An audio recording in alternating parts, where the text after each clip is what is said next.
બાપુ જો દોડીને જશે ને તો કાલે આવશે, પણ જો નિરાંતે ચાલતા જશે તો આજે સાંજ સુધીમાં ઘરે આવી જશે. એક નાનકડા બાળકના મોઢે આવી અટપટી વાત સાંભળીને નગર શેઠ ચક્કર ખાઈ ગયા. આ વાર્તા છે આજના જમાનામાં પણ યાદ રહી જાય તેવા એક ચતુર દીકરાની, જેણે પોતાની બુદ્ધિથી આખા પરિવારની આબરૂ બચાવી લીધી. એક નાના ગામમાં રાઘવ કાકાનો પરિવાર રહેતો. ઘરમાં 5 માણસ: રાઘવ કાકા, ડોશીમા, મોટો દીકરો મગન, તેની વહુ અને નાનો દીકરો કાનુડો.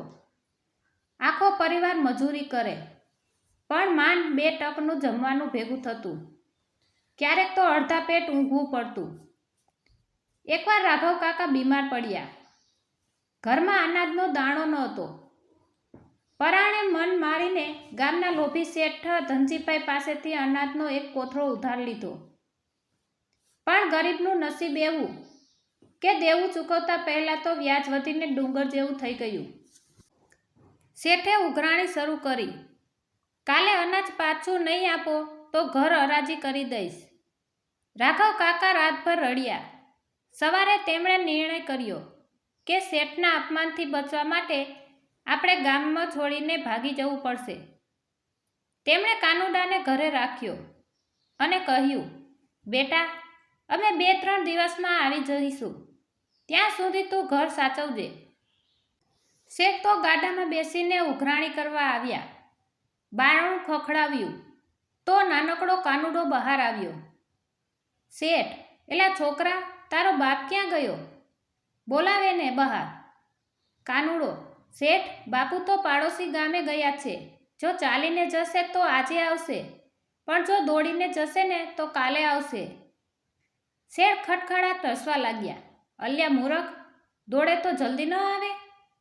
કાનુડો: શેઠ, ગણિત સાચું હોય પણ સમજણ અધૂરી હોય ત્યારે આવું જ લાગે. શેઠને નવાઈ લાગી. તેમણે પૂછ્યું, તારી માં ક્યાં છે? કાનુડો: ઈ તો ગયા છે અહીંની વસ્તુ ત્યાં કરવા. શેઠ: અને તારો મોટો ભાઈ?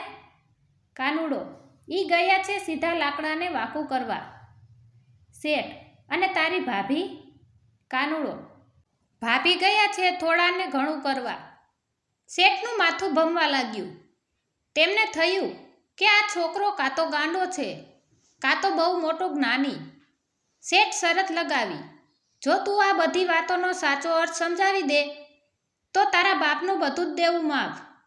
કાનુડાએ ગામના 5 પંચોને બોલાવ્યા અને સાક્ષી રાખ્યા. પછી તેણે શેઠ સામે જોયું અને બોલ્યો, પિતાની વાત, બાપુ ઘરડા છે. જો દોડવા જશે તો ઠોકર ખાઈને પડશે અને પગ ભાંગશે તો કાલે પણ નહીં પહોંચે, પણ જો નિરાતે ચાલશે તો સાંજ સુધીમાં એમખેમ ઘરે આવી જશે. માતાની વાત, માં તળાવે માછલી પકડવા ગઈ છે. આ બાજુનું પાણી ઉલેચીને પેલી બાજુ નાખશે તો જ માછલી હાથમાં આવશે, એટલે કે અહીંનું ત્યાં કરવા ગઈ છે.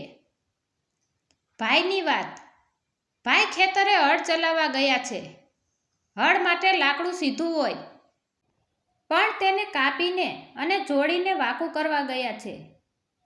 ભાભીની વાત, ભાભી પિંજારાને ત્યાં રૂ પીંજવા ગયા છે.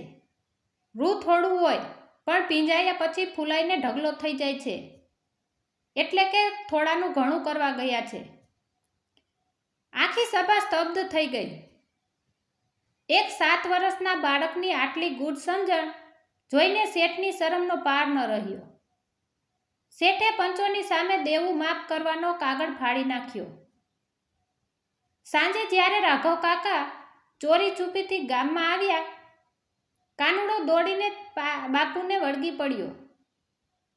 જ્યારે ખબર પડી દીકરાની બુદ્ધિએ પરિવારની આબરૂ અને ઘર બંને બચાવી લીધા છે, ત્યારે આખા પરિવારની આંખો ભીની થઈ ગઈ. બાપુએ કાનુડાને ઉંચકી લીધો અને બોલ્યા, બેટા, તું નાનો નથી, તું તો અમારા ઘરનો દીવો છે. આ વાર્તા આપણને શીખવે છે કે મુસીબતના સમયે હિંમત હારવાને બદલે જે પોતાની બુદ્ધિ અને ચતુરાઈનો ઉપયોગ કરે છે તે ગમે તેવા અશક્ય કામને પણ શક્ય બનાવે છે. સંતાનનું સાચું કર્તવ્ય માતા પિતાના દુઃખમાં ભાગીદાર બનવાનું છે.